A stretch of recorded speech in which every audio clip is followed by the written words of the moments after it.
Welcome back, everybody. This is another episode of the Many Last Words podcast. I'm here joined by Agent P, Peyton. There's no football to talk about, so what None. do? We watch movies. How you Hell yeah, feeling? we do. What's new? Um, like you said, man, been diving into my movie bag. Excited to talk about the two movies that we have on the slate today. Um, but no, man, I just feel like I've just been kind of heads down. The weather's been all right. Kind of rained this morning, which was is odd for this time of the year. Um, so no, man, I'm excited. It's the month of March. We made it through Black History Month. We have two black movies that we're going to be touching on for the celebration of Black History Month, leading into Women's Month, but what is it? Women's something. Sure. Yeah, but hey, best babies are born in March. I think we have Victoria's. Not I think Victoria's birthday is coming up on Friday, and then her best friend slash sister's birthday is coming up on March 10th, and then we have another friend of ours that I just met over the summer. His birthday is next Friday, and my birthday is the 25th. And That's Carrie's me. birthday was the first. So, My sister's birthday was yesterday. oh yeah. Shout out to your sister, man. A lot of Shout out good to my babies sister. born in March. Yeah, How are for you the most feeling? part. Yeah. I'm feeling pretty good. Haven't been sleeping great recently. Those seasons kind of come and go. Like you said, I've just been keeping my head down. Been going to the gym a lot, so I'm Hmm. feeling good in that sense. Um, got new tires and new brakes in my car, so I feel like a new man. Oh, yeah. You also dropped a lot of money, didn't you? It was a pretty penny, but it was worth it. Honestly, I got a 2011 Honda Civic that's only got 80,000 miles on it. Damn. I'm not getting rid of that anytime soon. So Do you it's like really? getting a I new didn't know car. that. I didn't know that. Yeah, that car's gonna run literally for the next like decade. Good for Yeah, you. yeah. So I have a Kia Telluride and I got it in 2020. I have a 2021. I got it in 2023 and it has less than 60,000 miles. And like I rarely ever drive anywhere. So like to your point, like I'm gonna have this car for probably the next 12 years. yeah, yeah. No, it's So, great. So I'm happy about it. It was something that I'd been meaning to do for a while. I bought my car like 3 years ago. The people before me didn't really move it for like 10 years. And they were like, yeah, we never changed anything into this thing. So it's been the same thing on that thing since like 2014. yeah, but if they never drove it, I mean, other than just like, but you guys live in great weather. Was it the car in California? Yes. Oh, So, you're fine. You're fine. Yeah. If it was like in the cold, like in Chicago or something, mm, like then I would get it because then like the freeze, the cold, like can mess up the engine, the tire, like the wear and tear of the weather. Like that would make sense. Even if it was just sitting there, it'd be way worse than California. But yeah, California's weather is perfect. they had it covered also. So, Oh yeah, you're good to go. so yeah, it's cool. You're basically stepping into a new car. It's You were 2026. basically, I'm trying to get one of those TikTok screens, the ones that you set up like right on like the dash with the car AirPlay or Oh, that'd CarPlay, be smart. whatever. Yeah. Why don't you get one of those? I will. Yeah, that's Working on fire. it. Well, I'm Yeah. I'm looking into the reviews. I'm not There's trying to so get many different companies that have those that sell mm, those. I'm not trying to get scammed. I've been I feel scammed that. before on TikTok. Bro, go to Amazon. I hate the buddy that runs that shit, but they got some good products on there and they got good reviews on there. Don't go to eBay. Remember Craigslist? Of course. Good Of stuff on course. Craigslist. Um, let's dive. So for the fans, for the folks at home that are listening to us on the airwaves or watching us on YouTube, we have no plan about what this is going to be looking like, what this is going to sound like for these movie reviews. We are not professionals. I will say I'm not a professional. While Bill went to school for this, so he actually is a professional, as well as works behind the scenes on plenty of movies and TV shows and commercials. Hmm. I'm not a professional. So if I give you some crazy takes, crazy P. That's what it's all about. That's Yeah. what we need. We need more of that. So let's go ahead and dive in. Wild Bill, would you like to tell the fans at home the movies that we got to watch to close out Black History Month? Absolutely. So we watched the movie The Kitchen. I believe both these movies dropped in 2022 or 2021. Okay. Both available on Netflix. If after the show you guys want to go and check it out, come up with some opinions of yourselves. So the first Hmm. one being The Kitchen, and the second one that we watched, the one that I finished yesterday, is Brother. And Hmm. I probably should have included in my notes the name of the main stars. That would have made it a little easier to nail down for the people at home. I got you Um, here. So I got it for you. So the cast, the top cast members for the kitchen, we'll review that one first, and then when we get into Brother, I'll tell you who was in that. One of the larger characters was Kano. Um, he well, his character's name was Izzy. And then he had a, if you want to call son, called Kamel. Um, his real name is Backroad G. So they actually took a lot of like rappers, and I've noticed this with so the producer and director is actually the man who made Top Boy, and so they actually use in the UK for like Top Boy and stuff like that when they're trying to cast for like kind of like more street urban characters, they actually take people that were previously in the like people that like live that type of life. So it's really cool that the UK employs people that really know how to method act. When they're not method acting, they live that life at one point. for Yeah, it's really really cool to see that for for the context, kitchen. Top Boy, is that a show or is that like a Yes, sorry. contest? Okay. Yeah, yes. So Top Boy was a TV show. The main character, Izzy, the guy that worked Mhm. at the The Afterlife place. Floral Afterlife place. He was the main character as well on Top Boy, so not really surprised that he got casted in this. Okay. He did a wonderful job a wonderful job in Top Boy. Top Boy is a TV show on Netflix as well. It's about selling drugs in the UK, and London specifically, and the whole basically if you were to take Narcos but make it in the UK with Okay. black people. So Okay. it's about that organization, crime ring, and how that all works out, trying to be the top boy. Mhm. Okay. Nice. So we It's already really got. good. Yeah. Okay. So this guy's been a proven guy in this role. Yep, yep. Okay. Very good. Very, very, very good. And like he's very respected and well known in the UK for his acting ability. I like him a lot. But I want you to dive in first on your review of the movie, and then I'll give my touches on it. Yeah. So I did want to mention that this director, first time director Daniel Kaluuya, he's like the main actor in Get Out. Hmm. I did not know that. I did not know that he delved into writing or directing. I did not know that. Um, I think it was a great debut. So I want to give him his props, his kudos for that. Yeah. Shot beautifully. The director of photography or cinematographer, as other people may know it as, his name's Wyatt Garfield. I think he did a great job. Did super great, like visuals of the dichotomy between the lower and the upper Hmm. levels of the cities. Hmm. You Do you could want to see give like an overarching view of what the movie is about, what it is, so that maybe the fans at home that haven't seen it absolutely. can?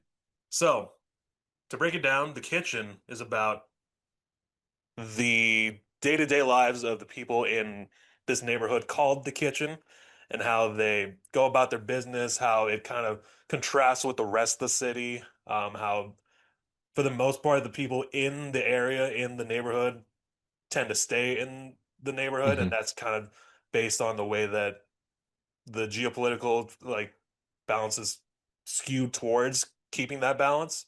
Hmm. There's raids. There's police Hmm. come in for no apparent reason, just snatch people up, cause violence, Hmm. incite this sort of turmoil. And I don't think they showed it in the movie, but I'm sure in the media for the other parts of town, they're trying to make it seem like the people are causing this. This is what happens for the people here, which is something that we see in the world. Um, Absolutely. It gave me a good like feeling of what it must have felt like growing up and living on the south side of Chicago versus the north side of Chicago. right, right. That's what it felt like to me. That's the feeling I was getting while watching that movie. Hmm. And then this is a overarching theme, not just in this movie, but the next one that we'll talk about. Hmm. It sucks that it's happening in like all over the world. Hmm. Like it's not just here in the US that, where we see like outside our window. Um, in the UK and in Toronto, people are just being marginalized and it fucking sucks. Yeah, man. The black and brown community just getting marginalized, getting pushed out. So the kitchen. as well as to touch on what Wild Bill said, very much about gentrification, and that's why the police were coming in, rounding people up, trying to get them out because they were claiming that the kitchen was sold to a private equity group, Mm, and the people that are still residing there, not moving out, not leaving their homes, are on private property. You can't make it private property if I'm living here. I never sold it. Like that yeah. isn't how that works. This is my um, Oh, familial ground, stomping grounds. It's kind of not to get super political, but like Israel trying to come into Palestine and saying, no, this is our land now. It's like, well, we've been here for thousands of years. Like, how can you just come and take our land? Um, type of deal. So the dichotomy in this movie was fantastic. Like you touched on, I thought one point in the movie when they were showing when they finally revolted and fought back, they're driving through their motorcycles through like the shopping, nice bougie area of the rest of the city. mm, Everyone was like appalled and so shocked and scared, and that was just like everyday right. terrorism on the other side, right? Hmm. That's just every day for the kitchen. So this movie has a lot of ups and downs. It follows, I would say the two main characters, like we touched on, was Kano and his son, if you will. I think his name was Benji, Benji, that's right.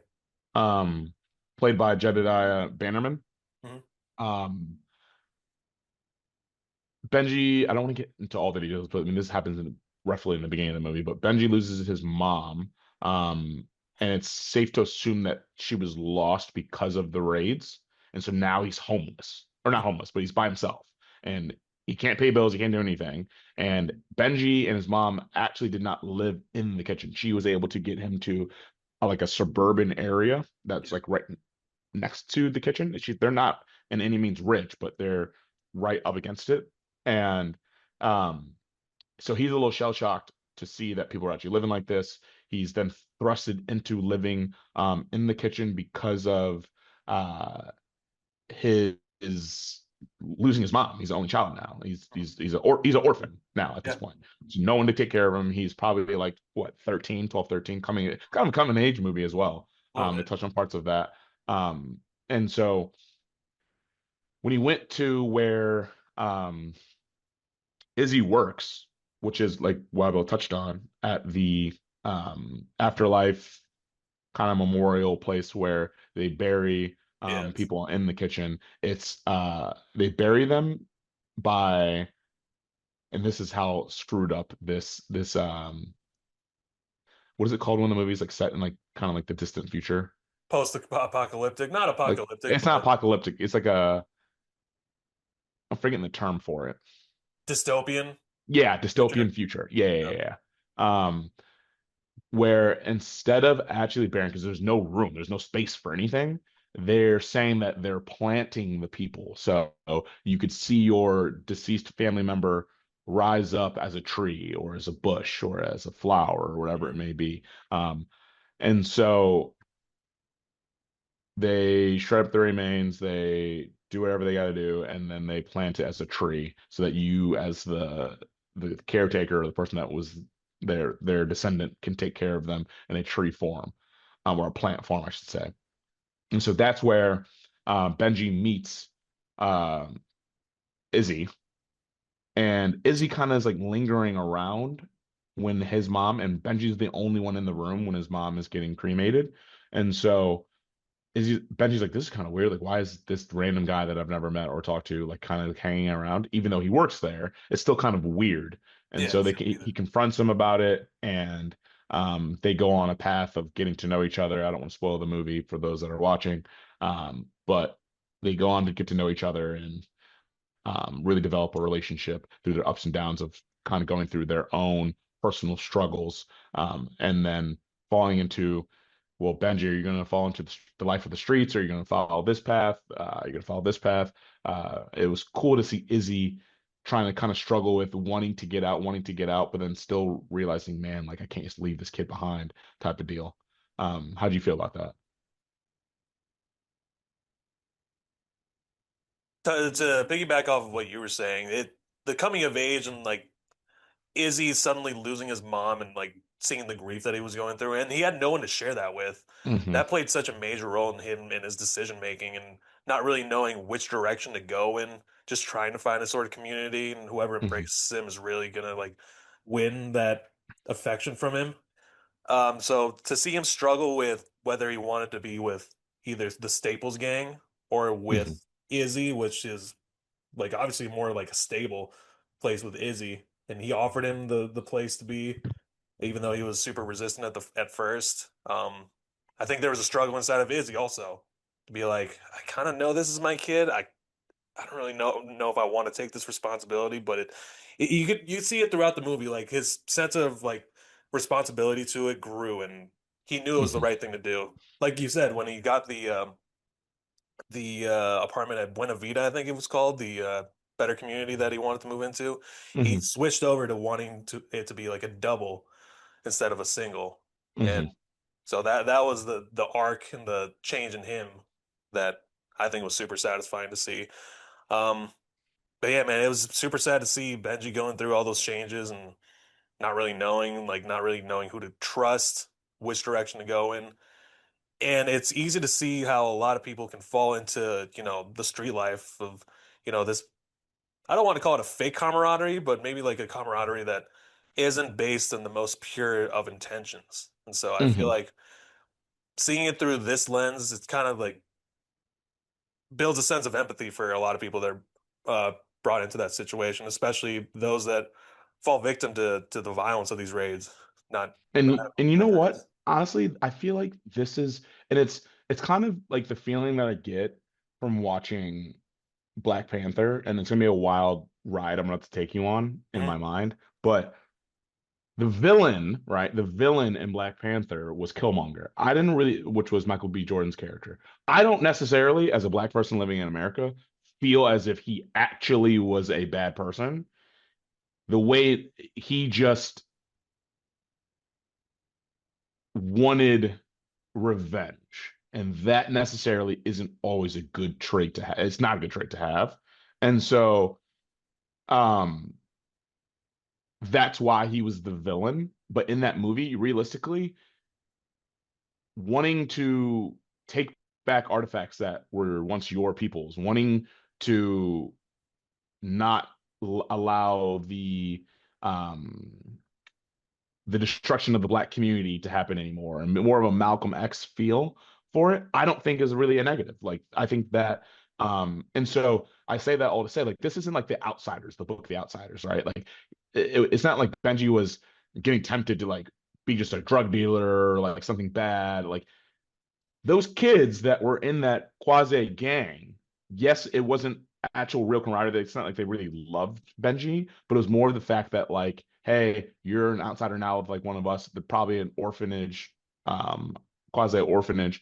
We'll take care of you. We all rally for each other, and they're going out causing harm to the other community, not because that they're inherently bad, but because so much BS is happening to their community. So they're trying to fight back. They're the youth trying to fight back. So it's a weird line where it's like I don't think they're bad per se, but like it's just that struggle that you deal with, right? Like it's Yeah. so that's what makes it such a great part of the film. Because I do think the oldest of that group, his name is Staples. Yeah. I think he I think he cares. I think Staples cares. Mhm. Like a Peter Pan almost, right? Like I Yeah. think he cares. I don't know if the other kids care. But I think Staples does care about the mission that he's trying to drive as that like oldest of the group, kind of trying to keep everyone together. Mhm. Because multiple times he let him back. He let Benji back, even though Benji kept going to Izzy. Yeah. Yeah, he did. He was super open to it. Yeah, the Peter Pan, the leader of the group. I like that. I like that comparison. Come on, man. Got nothing but time. I'd be thinking. Another character I really liked was the MC, the Lord Kitchener, the guy that would he was like the Yeah, neighborhood. That yeah. guy was great. Yeah. And he Tell a was little bit more about that character, what his role was in the movie. That was Ewart James Walters. His name is it, on the cast list is called Elderly Father, but he wasn't an elderly. They called him Lord Lord Kitchener. Kitchener, yeah. Yeah, yeah, yeah. So he was the voice that people would wake up to and listen. He would give all the announcements at the beginning of the day and Hmm. set all the music that people would listen to throughout. It was like their thing, like the people in the kitchen. They were united by this man. He'd been living in the kitchen his whole life. He was passionate about the neighborhood and empowering all the people inside of it. So towards the end, and this is big spoiler if you haven't noticed by now for the people at home, um, one of the final raids in the movie, they take him out. They unfortunately kill him, and that was kind of the last straw for Staples Gang. And that's when they really started to retaliate. Hmm. And I think that was the big representative of like the soul and kind of something that was holding people together. You know, Hmm. Lord Kitchener tells us it's going to be all right. It's going to be all right. And when that voice gets taken away, um, people don't really know how to act at that point. Yeah, all It's hell like, breaks loose. who's going to tell us that things are going to be all right?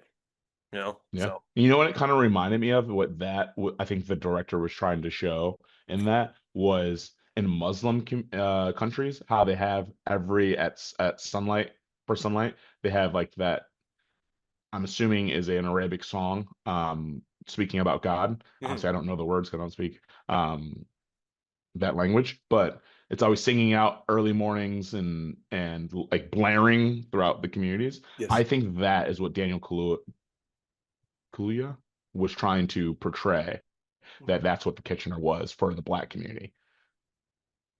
Yeah. It's a nice little That's touch on his point because I never thought about that. That was really cool. yeah, I didn't think about that either. But yeah, I'm a fan. Any other thoughts on your end? Um, No, man, I give this movie a solid. We could do a ranking. What ranking system should we have? Should we do 1 through 5, 1 through 10? Should we give it a like a stamp of approval from the pod? yes, I What like should a our stamp of ranking system approval. be? Okay. I like 1 through 10. I think there's more Okay. room We can to do build. 1 through 10 as well as we can do we give this movie a stamp of approval or not? Mhm. Okay. Stamp Do of you want to go approval for first? Do me, you want me to go yes. first? Yes, I give Okay, it a go ahead. stamp of approval. I Okay. recommend it to people. It's a good Hmm. watch. Hell yeah. 1 through 10, it's gonna be tough for me to put anything like close to a 10. Um, I don't give out tens very easily. I want to give it like a 7.2. Feels about right. I'm not mad at that. I was gonna give it about 7.8. I'm not mad at that. 7.2 for sure. I mean, yeah, guys. Look, like this isn't a super high budget movie, like Bill mentioned. This is a first time director. Obviously, fantastic actor, but sometimes the pacing wasn't always there. Um, the story and whoever wrote the story, fantastic job. Yeah, And I think Daniel did a great job bringing it to life. Um, but you could tell it's a first time director, and that's okay. that's fine. You live and you learn. Yeah. It was, I also give it the stamp of approval. Um, I think the next movie we're about to talk about is fantastic. But Fantastic. this movie, The Kitchen, was still a really, really good watch if you want to understand power dynamics, if you want to understand growing up on the South Side. Obviously, I never did that, but it's dichotomy from the haves and the have-nots. Um, I mean, even though, like, and I knew obviously where you grew up, but like people in Stonebridge, the way that they would talk about Butterfield, like would make it seem like it was the fucking hood. You know what I mean? It's Like crazy. shit like that. Yeah, exactly. So like even like that's not even remotely the same as this movie, but like you see, there's always the people that do and do not, and it's just stupid. So Yeah. um, great watch. We're all humans at the end of the day. We give it the podcast seal of approval. So go ahead and give it a watch. Call it The Kitchen. Hell yeah. The Kitchen on Netflix. Hmm. I can dive in first on this next one since you dove in on the first one. Let's do it. Um, we had watched, it's just called Brother, Brother. Came out in 2022. Um, I'm gonna be quite frank with the folks at home. I cried at this one. I cried a lot at this movie.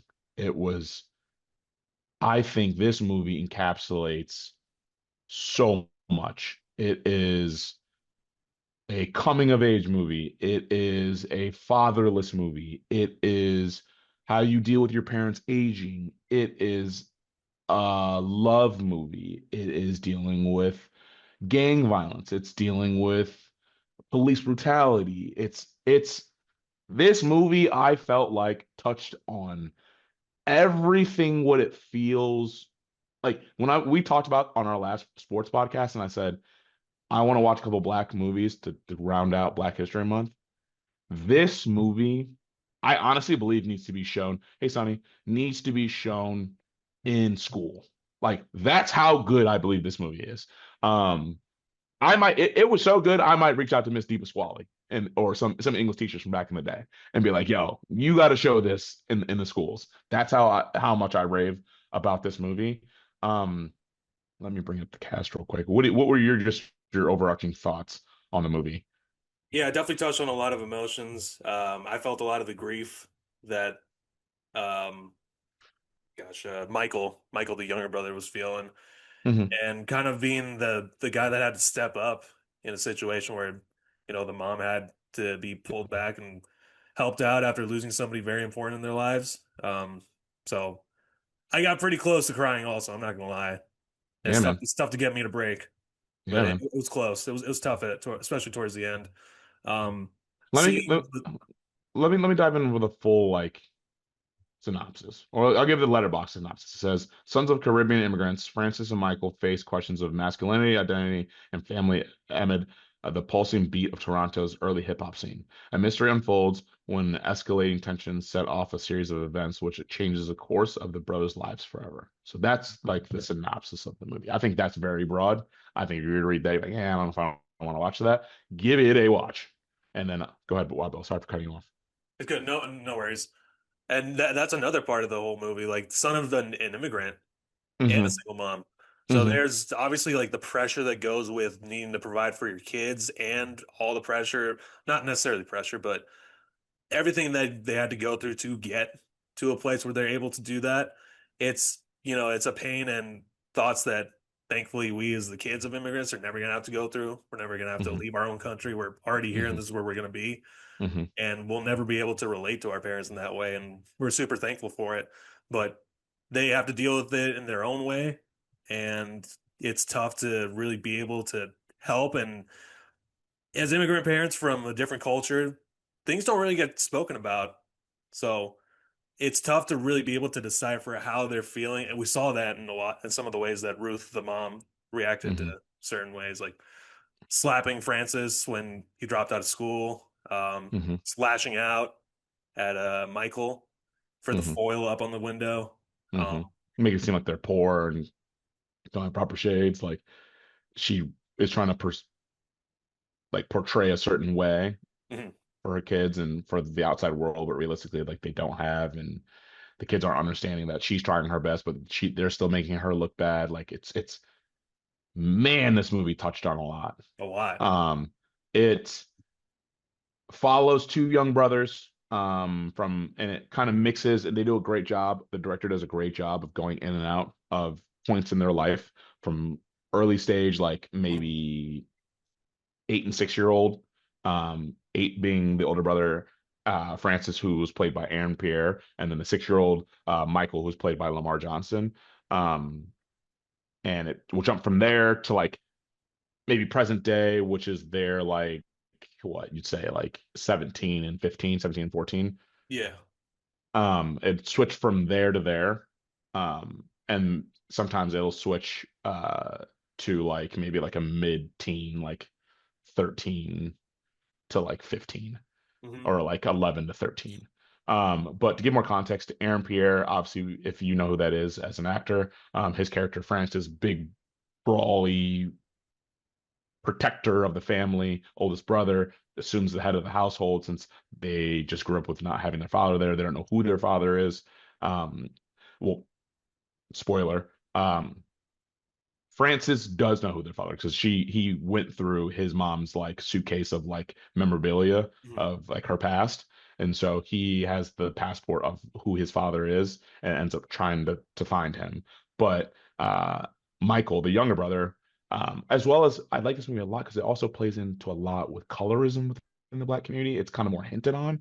But the younger brother is a darker skinned actor. Hmm. Aaron Pierre is a much more tall, athletic, good-looking guy, while Lamar Johnson is scrawny, darker skinned, kind of awkward, likes reading, very nerdy, but then still ends up falling in love, finding a girl Yeah. that he grew up with. Um, and so it just watching Francis, aka Aaron Pierre, take care of his younger brother time and time again, just reminded me so much of my brothers, man. And like, I couldn't imagine being you, being the older brother. And I remember telling Perry Austin this at his wedding. I'm gonna start crying, man. The oldest brother, the oldest sibling, has to go through so much stuff that a younger sibling just doesn't have to do, doesn't have to deal with. Mhm. So many beatings, so many lashings, so many conversations that they're just living their first time too, right? Like, Yeah. and as well as the parent is also living their first time having a kid. And so it's just tough being a first time parent. It's tough being a first eldest son or daughter. And it just watching the love just watching the love that Francis had for his younger brother and protecting him and his love to still kind of find his own passions in life and music. It just really reminded me of my oldest brother Perry Austin, and it hit me, man. Yeah. This movie was fantastic from start to finish for me. It was. It was all super well balanced too. There was no like overwhelming thing that made it seem like oversaturated in one sector or another. Yeah, Also, also an LGBTQ movie. yeah. Don't spoil it, but it is. It is. I also was like, whoa, hey, what's going on now? Mhm. It kind of reminded me of I feel like what did I say? Who did I say? Who did I compare this movie to? It is a mix of Moonlight and Fruitvale Station. Okay. I If like that. you like That's a both good one. those Yeah. movies, you'll love this movie. Which both It's those movies were critically acclaimed and won things, especially Moonlight. Um, yeah, funny that you touched on that. Yeah, I was going to, but yes, this movie takes you on a ride, a lot of twists and turns, um, and I like that not all movies have to have a happy ending. It could just be a real ending of just like, and not to say this wasn't a happy ending. It was just like life goes this is on. life goes on. Yeah, this is what it is. This is what life looks like. Um, man, I love the mom's performance. She starts to struggle with a kind of a early onset dementia, Yeah. from Oh yeah. actual heartbreak. Like Hmm. literal heartbreak drove this woman to dementia. And with my grandmother suffered from dementia before she passed, and she lived with it for like I want to say like a decade. So a lot of my like childhood growing up with her, like I remember seeing like her decline of her memory. Um, and being old enough to deal with that, as well as then my grandfather, he had a much more of a rapid decline. My dad's dad, it was within like maybe 6 to 8 months of super rapid decline of his memory. Um, so getting to see that in a movie sense from the actress, her name is to give her her flowers. Um, her name was Ruth. Her character's name is Ruth, but her real name is Marcia Stephanie Blake. She did a wonderful job, in my She was opinion. great. Who would you say your favorite character in the movie was? Man. It was Francis. It was Francis for Yeah. sure. I could relate to him a lot, being the older sibling and being perceived as, the favorite. There's a lot of things that the younger siblings don't see that we go through. That's something that you touched on, like the parents' first time for them going through what they're going through, being parents, and Hmm. there's for us being considered the favorites or whatever, if you want to call it that. Um, I've seen it a lot in my family in particular. My sister complains about it a lot. She didn't see like what I went through. They were harder on me, Hmm. and Hmm. I stick up for them. They might not see it, they might not hear it, but my parents would talk to me about things that my sister was doing, and I always had her back on it. So I felt that for sure. I like the ambition that Francis had. with going for the music, going for the Hmm. arts. He was always Hmm. super dedicated to it, especially with his friend slash partner Jelly. He was super supportive of it. Hmm. Um, And really had his back. he really did. Really had Jelly's back. Yeah, like was willing to go to blows for him, stand up for him because his co-host or co uh uh they had like a little spot. What was that called? Like a Desiree's, I believe, um the yeah, like barbershop yes. Yeah, like barbershop slash like music slash like hangout spot for spot. the town for like the town. Um yeah, he defended that space. He protected his co-owner and co-musician. And so yeah, uh school is not for everyone. And No, I want to make that abundantly clear. Um my oldest brother also struggled with school, but excelled in because at Wabanzi they had WVTV. He was an early onset for that. I remember him going to classes for that before we got into high school, and him always talking about how much fun he was having and learning all these things, technical pieces. Going to Full Sail University in Winter Park, Florida, um, and got his recording arts degree. And really feels accomplished and proud of himself for following his dreams in the arts, which he for damn sure should because it's a feat that not many people could do. I couldn't do it. I remember he had a project in college where they said you had to listen to 10,000. I think it was either different either artists or songs or it was something crazy. I think they gave him like an entire, because they were in trimesters, but it was a lot that he had to do. And I was just like, I could not imagine doing that. Even though I love music, I love listening to different stuff. He is a trooper for that. yeah, So yeah, anyone that follows their heart, you got a stamp of approval for me. I think obviously you should do it in a right way and make sure that you're still making money and making that progress in your life. But follow your dreams, man, as much as it can with accepting with level of life you know that you're going to be living. Those have to be in tandem. You can't just say, "Well, I want to be a millionaire," and then you're not succeeding in your music career, and yeah, then like that might not be the field for you. Then like you got to kind of find a happy medium for what makes you happy, but then also you can chase your dreams. Because why are we here if you're not going to chase your dreams? right. Yeah, man. Yeah. This movie, I give it a. I'm not gonna lie to you. So I know I just said I don't give a lot of movies tens, and I Mm. don't want to be that guy that hops on the first pod about our movies and gives it a 10. I told Victoria this is currently sitting at my number one movie for this year. Okay. Hard to see it falling out. First, my number one movie that I've watched this year. This movie came out in 2022. This is the number one movie I've seen so far of this year. Um, as well as um, I could I don't see it falling out of the top three. And there's a lot of good movies coming out this year. There's a lot of good movies. Yes. I don't see it falling out of the top three. I do give this movie a 10. From the Nice. acting, from the way they make me feel, the the cinematography, the lighting, the music, the drama, the pauses. There's silence moments that give like a real good pause to feel the weight of the moment. um, the ending is a full wrap. Like I think it'd be hard for anyone to watch this movie. And to your point, you said it's hard to get you, Bill. I think it'd be hard for a lot of people to watch this movie and not cry or not Yeah. just be like emote of some way. Just be like, man, Mhm. that got me. So yeah, I give this movie a 10 and a seal of approval from the pod from my side, for my one That's half. right. What do you think?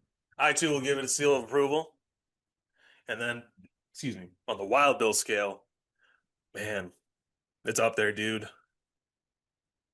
Fran started watching it with me. Hmm. I got to get her to finish watching it. Probably go on like on a run while she does it or something. For me, it feels like an 8-8. Feels Oh about yeah. right for me, dude. It's up there. Yeah, I'll tell a lot of people about this and all the different facets of life that it touches on. Touches on Hmm. young love too. There's so many other things that we didn't touch on. Also, We also mentioned it at the top of it. Like it, yeah, yeah, I mean, it touches on so much in dealing with someone leaving for college and like loving someone, but they're leaving, like distance, like falling apart, reconnecting. Like, no, this movie is dope. Like, it's so good. It's so good. I do not understand how it went under the radar. I don't know how it didn't get more publicity or like recognition at the awards. Like, I know, was it, you said it was a Canadian, It's a was it a Canadian Canadian movie. film? I think a lot of the things with these films has to do with the distribution of it. It won big in a Hmm. lot of local Canadian film festivals. I don't think it didn't get any noise in like Cannes or Sundance or anything big like that. That's probably what held it back, Dude. if I do say so myself, which is a real shame. I'm not going to put because I don't know enough about those film festivals. Obviously, I've heard of them. I don't know how much about identifying and like putting forth minority media and how much they do in that realm. So I don't want to make a blanket statement. No, well, that's the reason why it's just it's a black movie. I don't. I'm not going to do that. I'm not going to immediately jump down their throat and say that. But this movie is so good. I don't know how you could watch this and then not give it at least more pub or distribution. It's and I would want anyone to watch it or have seen it. Please comment your review on it. If I'm wildly wrong for giving it a 10, I would love to hear why. I'd love to hear why. I'd love to hear why. I respect the hell out of it because it's true. This Yeah. movie's amazing. I mean, like anything that I would rank over like a 6.5, I'd recommend to anybody. 8.8 feels right for me for some reason. I just yeah, man, great movie. I'm glad you recommended this to me. Hell I'd yeah, man. watch I'm happy again. you took the time to watch these. Yeah, so would I. I think I'm gonna put it on for Victoria and I so that she can watch it as well. I know for a fact she's gonna cry a lot. Um, I appreciate you taking the time um to watch two very black movies.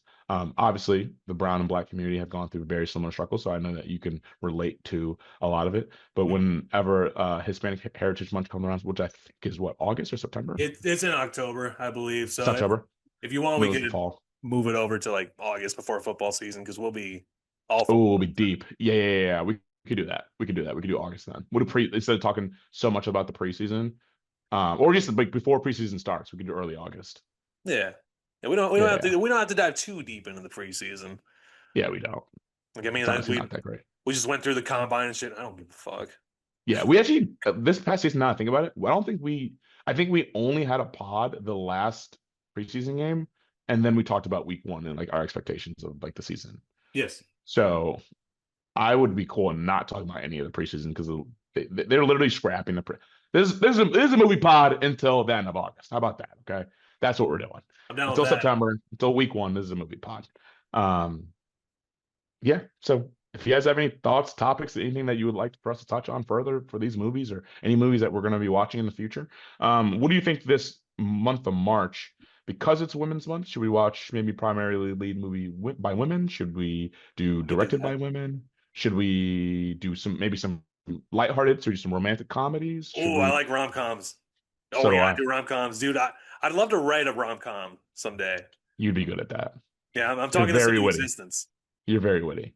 Like I got some things I could pitch you after this. Okay. Um, I think we should try to find a rom-com because I feel like there's not that many that, at least off the top of my head, I can think about that are women directed or women led, and we should watch a rom-com on that. Okay, let's do it. I'll do some research. Okay, yeah. Find a couple for us to watch for the next month. Let's do it. All right. Well, the people back home, thanks for listening to us. Hopefully, you go and watch these movies Hmm. like we already recommended that you should. Payne, thanks for joining me. We'll I love reconvene you. with more things to talk about. I love you too. Hmm. And until next time, thank you very much. It's over.